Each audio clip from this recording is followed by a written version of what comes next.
The reproduction of this content is not allowed without the express written consent of EBH Fitness, LLC.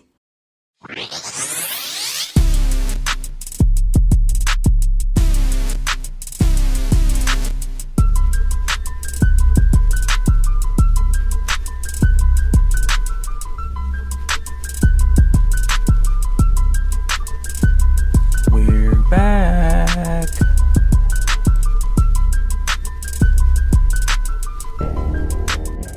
Everyone, welcome to the Week 8 wrap-up show. Man, Friday night was some fireworks across the city. Let's get right into it. Madness, absolute madness. A lot of big scores out there, and then some barn burners, and we'll talk about those in a second. Yes, sir. But let's start on Thursday. Thursday night we had number 6 Americas versus El Dorado, and I mean 38-0.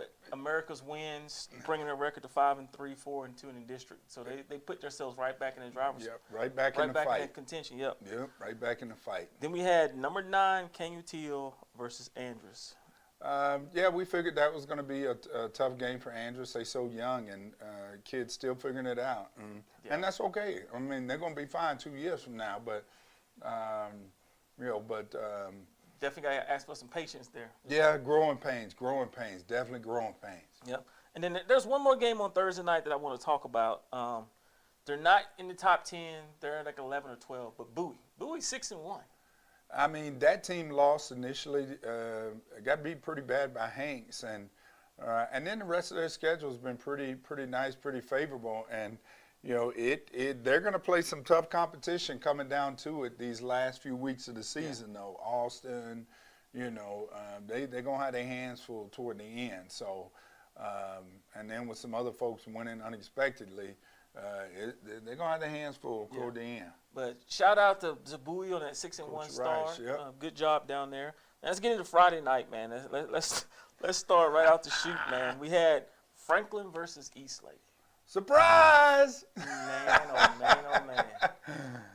The Cougars came out ready to play some football. Yeah, I tell you, they had a bye, I guess, the previous week, and they finally getting healthy. They're still not back, but they're back enough to where they show to everybody, hey, we may have some pieces missing, but now we're kind of healed up, and look out, they're going to be in contention for that last spot in the district to get to the playoffs. 42-15.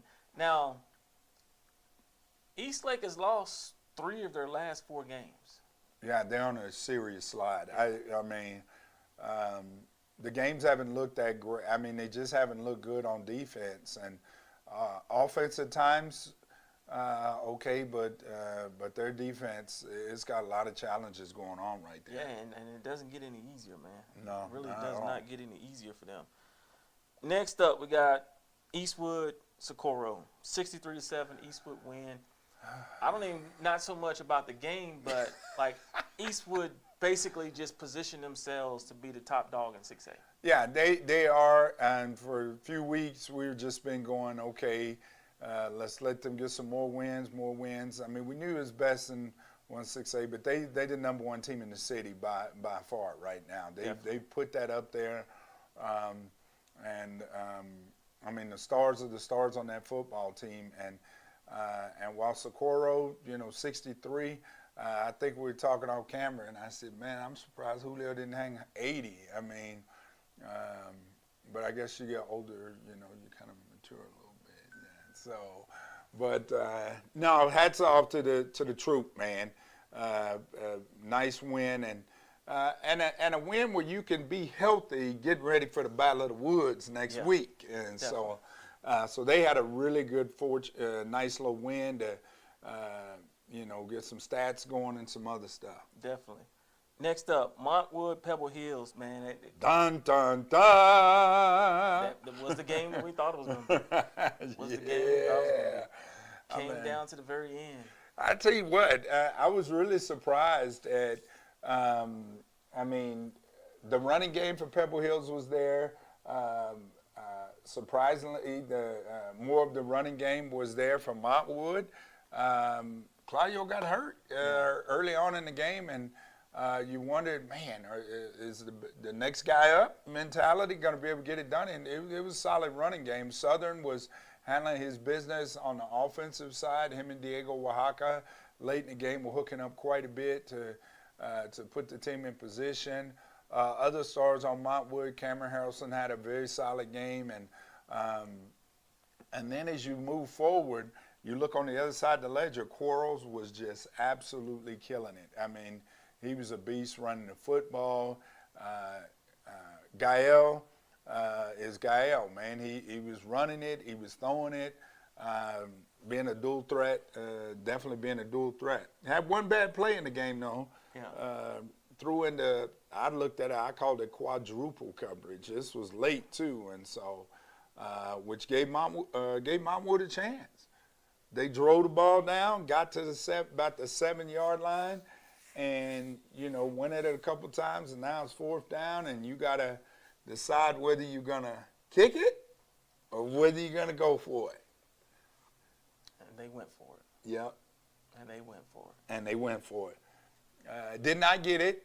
Nothing wrong with going for the win. Definitely. I saw some fans online, mad with the coach, and it's like, I just made the point. I said, hey, he missed one in the first half, and then, you come down to it. You got a choice. Do you give him another shot at it, or do you go for it? And turns out one of the Montwood fans came back and said the kicker got hurt, and so that was surprising. So that maybe had more to do with the decision. You almost wonder, man, is the backup? I mean, it was a chip shot. It was from the 7-yard line. That's like an extra point. Yeah, you got to think about it too, though, right? The pressure.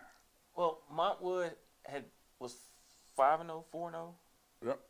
4-0 going into this game, but they got there because he gambled on his players, man. Yeah. They got there because he put it in the hands of his players to make a game-winning play, and so it's like a double-edged sword, right? Right.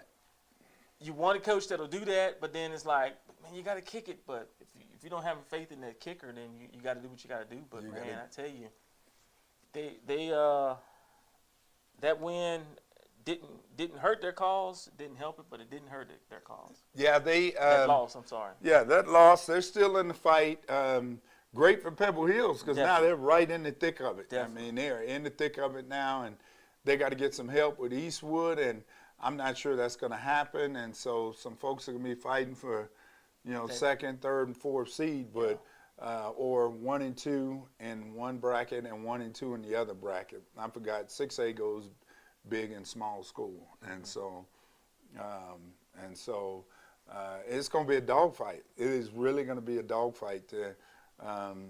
That Montwood game next week, I know we're not previewing just yet, but that Montwood, Eastwood, the Battle of the Woods. Yeah. I'm bringing a piece of wood in here on Wednesday, man. It's going to be a good one. Yeah. I think it's going to be a good one. Then the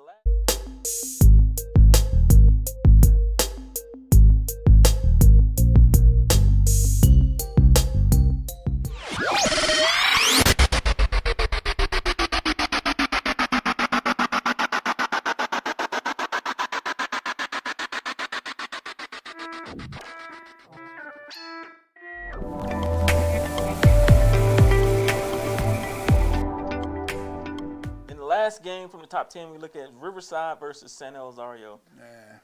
62-0 Riverside.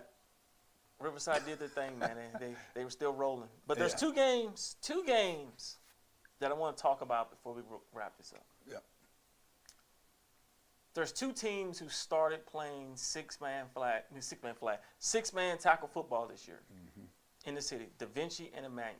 Yep. Both those teams got their first victories last night. Da Vinci won 66-22, and Emmanuel won 56-8. And, six-man football is the scores are always high in six-man football. It's the way it is. It's how six-man football works. But hats off to both those programs.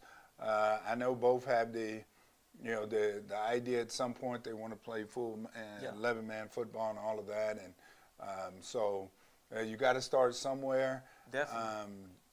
And they play. They both will play. I think their last game of the year they play each other. Should be interesting. It should be an interesting game. But I want kudos to, like you said, kudos to both those programs for starting. Be cool if they would come up with some kind of like a little trophy. You know, you got the Battle of 54, you got the Battle of I-20, the Battle of I-10. You know, you got all that. So it'd be cool if they came up with just a trophy that every year those teams play, that they, you know, that they give the trophy. Yeah. Not sure what you call it, but I'm sure they, if they put their heads together, you know, they could come up with a name for it, and that gives the game a little bit more meaning. Put it at a neutral site, and get one of the fields, do it at a neutral site, and go play it there. And I think that'd be great. I think that'd be great. I mean, anytime there's football being played here in the city, it's a great opportunity for sure, for sure. But man, hey, that's all the games. Definitely another great week of football here in the borderland, and looking forward to next week and doing the walkthrough. So catch us next week on Thursday morning around 8 o'clock. The show will drop. Yep. You got anything else? Yeah, it's going to be, I tell you what, last little thing on it, I hope they do put that together, because that would be another thing to introduce their programs to the city, and like got a couple more folks playing football, and that's needed desperately as player participation around the country has dwindled somewhat. Getting more folks playing. I know I saw IDEA has a football field as well built, and so so down the road you're going to see 3 more programs playing, 11-man football here in this city, and so you've got cathedrals, playing it already. I was just sitting there thinking, like, you think about it, man, those That'd be 4 to 5 five programs. programs, you're looking at, yeah. because I think Classical, and then potentially El Paso Leadership. So, I mean, you're looking at 6 or 7 local programs playing at some level of football that wasn't playing here in the last 2 years ago. Right, and so you'll have a whole league. It's almost like, I'm sure, hopefully the smart heads will put it together and say, hey, this will become its own league where you've got those 6-ish teams, and sure, they'll get 4 teams from somewhere else to play, but they'll have their own, division that they're playing. In worst case, they at least schedule each other. Yeah. Cut down on the travel. Yeah, cut down on the travel. Those games playing against each other would be great across the city, and 3 years from now, that would become its own, whatever they're going to call that league or whatever. But and then they move to the regular playoffs that we know are out there. So I think the most realistic approach to it would be they at least schedule each other, because they're all in different leagues. Right. They're all in different leagues. Some are in TAP, some are in Yeah, like Cathedral's in TAPS, Emmanuel's in TCAF. Right. But I think realistically, them creating a schedule where they're playing those 5, 6 local games will help them all tremendously. Head off to their various playoffs. Yeah, definitely. Well, hey, it's been another great show. We'll catch you guys on Thursday. Have a good one.